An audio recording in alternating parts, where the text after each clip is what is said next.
2026년 8월 부산 워터밤. 매년 노출 경쟁으로 화제였던 이 무대에서 최애나는 정반대의 선택을 합니다.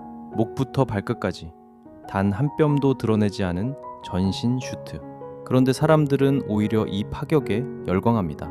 남들과 똑같이 가지 않는 선택, 그리고 그 선택이 만든 압도적인 반응. 사실 이건 예나의 커리어 전체를 관통해온 태도이기도 합니다. 왜 항상 남들과 다른 선택을 해왔을까요? 그 답은 훨씬 더 오래전으로 거슬러 올라가야 합니다.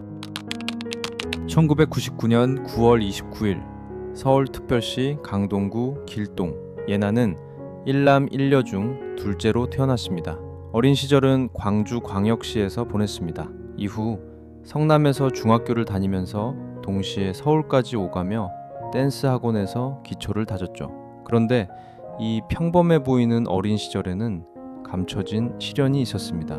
예나는 5살의 어린 나이에 림프종이라는 소아암을 앓았습니다. 유아기의 림프종은 아이가 감당하기 힘들 만큼 큰 병이었고, 당시 의사는 부모님에게 딸을 포기하라는 말까지 했다고 합니다. 훗날 한 예능 프로그램에서 예나는 이렇게 회상합니다. 저도 어렸을 때 아팠을 때 계속 제 주위에 부모님이나 가족들이 막 무너지고 속상해하는 모습을 보니까 어렸을 때부터 계속 미안하다. 뭔가 다 내가 잘못한 것 같다. 뭔가 이런 생각이 들었던 때가 있어가지고.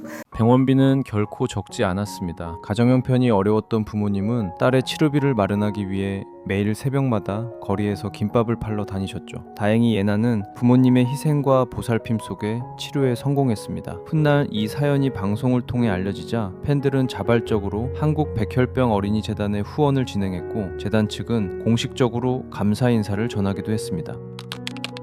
치료는 한 번으로 끝나지 않았습니다. 초등학교 5학년 예나는 오빠와 함께 난생 처음 스키장을 찾습니다. 오빠를 따라 리프트에 올랐는데 도착한 곳은 상급자 코스였습니다. 너무 높은 것 같다는 예나에게 오빠는 찌질하게 굴지 말라고 했고, 결국 용기를 내 내려가기 시작했지만 얼마 못 가 정신을 잃었습니다. 눈을 떠보니 병원이었습니다. 양쪽 무릎에 십자인대가 모두 파열된 상태였고, 병원에서는 다시 걸을 수 있을지 장담할 수 없다는 진단과 함께 재활치료로도 한계가 있을 것이라는 절망적인 말을 듣게 됩니다. 그 이후의 상황을 예나는 한 예능에서 이렇게 이야기합니다.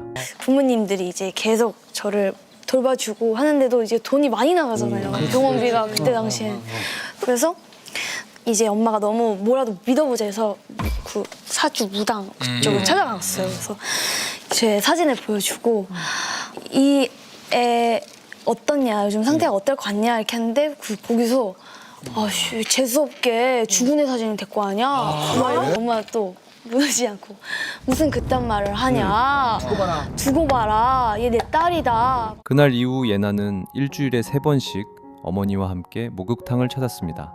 어머니는 수심이 깊은 탕 안에 딸을 넣고 스스로 나오도록 했습니다. 그렇게 반복된 재활 끝에 예나는 기적적으로 다시 두 발로 걷게 됩니다. 그렇게 두 발로 다시 서게 된 예나는 2013년 연말 처음 무대에 오릅니다. 그리고 한 예능에서 음악 퀴즈를 풀던 중 당시를 이렇게 설명합니다. 나 이거 백댄스 했었어. 진짜? 네. 진짜? 가요대 찌찌가 대학지전 그 백업 댄스 했었어요. 와. 100명 중 한 명이었어요. 100명 중에 맨 끝에서 이렇게. 크레용팝의 빠빠빠 백업 댄서로였습니다. 말 그대로 기적의 소녀가 되었죠. 2015년부터는 폴라리스 엔터테인먼트에서 연습생 생활을 시작합니다. 이때 함께한 동료들이 훗날 아르테미스 희진, 레이턴 씨, 현진, 다이아, 주은이었고, 이들과의 친분은 지금까지도 이어지고 있습니다. 17살 예나는 지금의 YH 엔터테인먼트로 소속사를 옮깁니다. 그리고 이곳에서 약 4년 긴 연습생 시절을 보냅니다. 그 사이 SBS 어린이 프로그램에서 요리 코너 진행을 맡기도 했지만 정작 본인의 이름을 건 무대는 여전히 아직 먼 이야기였습니다. 2018년 4년의 연습생 시절 끝에 예나는 엠넷 프로듀스 48에 도전합니다. 소속사 평가에서 예나는 리틀믹스의 무브를 골랐습니다. 고음 애드리브를 거뜬히 소화하고 곡 중간 댄스 브레이크에서는 파워풀한 춤으로 심사위원들의 탄성을 이끌어냅니다. 결과는 A등급, 첫 순위 발표에서는 데뷔권인 7위, 나쁘지 않은 출발이었습니다. 하지만 방송에서는 팀 단위로만 평가받을 뿐 예나가 잘한다는 개인적인 칭찬은 좀처럼 듣기 어려웠습니다. 순위는 조금씩 흔들리기 시작했고 어느새 예나는 데뷔권 밖 16위까지 밀려나 있었습니다. 그리고 마지막 순위 발표를 앞둔 파이널 무대, 예나는 반해버리잖아 무대에서 사쿠라와 센터 자리를 두고 경합했고 실력과 분위기 모두에서 좋은 평가를 받으며 센터를 차지합니다. 데뷔 이래 한 번도 서보지 못했던 그 자리였습니다. 그리고 2018년 10월 29일 최종 발표, 16위였던 이름이 4위로 호명이 되었고 예나는 소감을 말합니다. 어떤 말을 해야 될지 너무 잘 모르겠고 정말 예상치도 못했었는데 이렇게 꿈속에서만 꿀 것 같은 꿈을 꾸게 이뤄주신 국민 프로듀서님들 너무 감사합니다. 그리고 저희 가족들 오늘 엄마, 아빠, 오빠 다 오셨는데요. 이제 밖에서 딸 자랑 자랑스럽게 하실 수 있도록 정말 자랑스러운 딸이 되겠습니다. 자랑스러운 동생이 되겠습니다. 사랑합니다. 예나는 그렇게 한일 합작 걸그룹 아이즈원의 일원이 됩니다. 2018년 10월 29일 아이즈원이 데뷔합니다. 타이틀곡 라비앙 로즈 발매하게 되고 그룹 내에서 예나의 포지션은 리드 보컬이었지만 데뷔 앨범에서 예나가 맡은 파트는 메인 랩이었죠. 보컬로 들어와서 랩으로 존재감을 드러낸 멤버, 여기에 춤까지 더해지며 예나는 보컬, 댄스, 랩을 모두 소화하는 만능 멤버로 자리 잡습니다. 이후에도 많은 곡을 내며 2020년 12월 미니 4집 타이틀곡 파노라마까지 예나와 아이즈원은 대중에게 많은 사랑을 받게 됩니다. 2021년 3월 아이즈원의 온라인 콘서트 원더스토리, 불과 사흘 전 그룹의 해체 소식이 발표된 뒤였습니다. 예정된 공연이 누구도 예상 못한 마지막 무대가 되어버린 겁니다. 이때 예나는 이렇게 이별의 말을 전합니다. 언젠가 우리한테도 마지막이라는 게 오겠지라는 생각만 해봤었는데 이렇게 오니까 조금 많이 슬픈 것 같아요.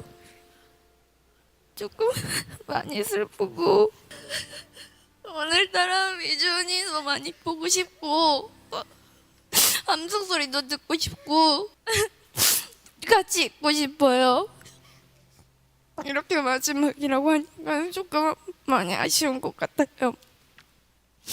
오늘이 끝나도 저희가 아이즈원이었다는 게 변함이 없듯이 우리 위즈원도 변함없이 위즈원이었다는 거 잊지 말아주세요. 정말 많이 사랑하고 너무 고맙고 너무 미안하고 너무 사랑해요. 지금까지 예나였습니다. 감사합니다. 프로젝트 그룹으로 기획된 아이즈원은 그렇게 2021년 4월 활동을 마무리합니다. 정해진 기간이 끝났다는 건 곧 다음을 스스로 결정해야 한다는 뜻이었습니다. 그렇게 예나는 솔로의 길을 택합니다. 2022년 1월 17일 첫 미니 앨범 타이틀곡 스마일리로 솔로 데뷔합니다. 5곡 모두 직접 작사와 작곡에 참여했죠. 비비가 피처링으로 함께한 타이틀곡은 발매 11일 만에 벅스 실시간 차트 1위, 활동 종료 시점 M 카운트다운에서는 1위 트로피까지 받으며 대세 아티스트로 떠올랐습니다. 그해 연말 아시아 아티스트 어워즈 베스트 뮤지션상, 4년의 연습생 시절 팀에서도 눈에 띄지 못했던 이름이 이제 자신의 이름 석자로 무대에 서고 있었습니다. 2024년 7월 데뷔 후 첫 팬 콘서트 슈퍼 예나를 마카오에서 엽니다. 한국이 아닌 타지에서 열린 콘서트였지만 객석은 끝까지 가득 찼습니다. 그리고 2달 뒤인 9월 싱글 타이틀곡 네모네모 최초로 한글 타이틀곡을 내놓은 순간이었습니다. 그런데 발매 첫날 일간 순위는 249위, 데뷔 이후 가장 낮은 출발이었습니다. 하지만 활동을 거듭할수록 상황이 달라지기 시작합니다. 순위는 하루하루 역주행했고 결국 데뷔곡 스마일리 다음으로 높은 성적을 기록하며 활동을 마칩니다. 시작이 늘 좋을 필요는 없다는 걸 최애나는 순위표로 증명해내고 있었습니다. 2025년 최애나의 활동 반경은 눈에 띄게 넓어집니다. 1월 연세대학교에서 국내 첫 정식 단독 콘서트를 열었고 5월엔 방탄소년단 진의 곡 루저의 피처링으로 참여했으며 KBS 시트콤 빌런의 나라에서는 배우로도 나섭니다. 그리고 7월 미니 4집 블루밍 윙즈 타이틀곡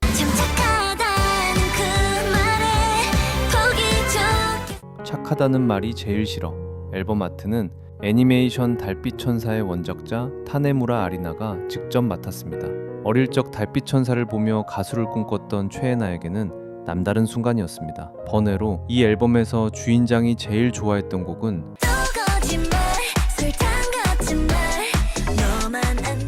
너만 아니면 돼 였습니다. 음악과 세계관, 캐릭터가 하나로 맞물리기 시작한 시기 팬들 사이에서는 자연스럽게 예나 코어라는 말이 생겨났습니다. 2026년 3월 11일 미니 5집 러브캐쳐 타이틀곡 캐치캐치는 발매 첫날 일간 200위 밖으로 밀려나며 고전했습니다. 컴백 기자간담회에서 최애나는 이렇게 말합니다.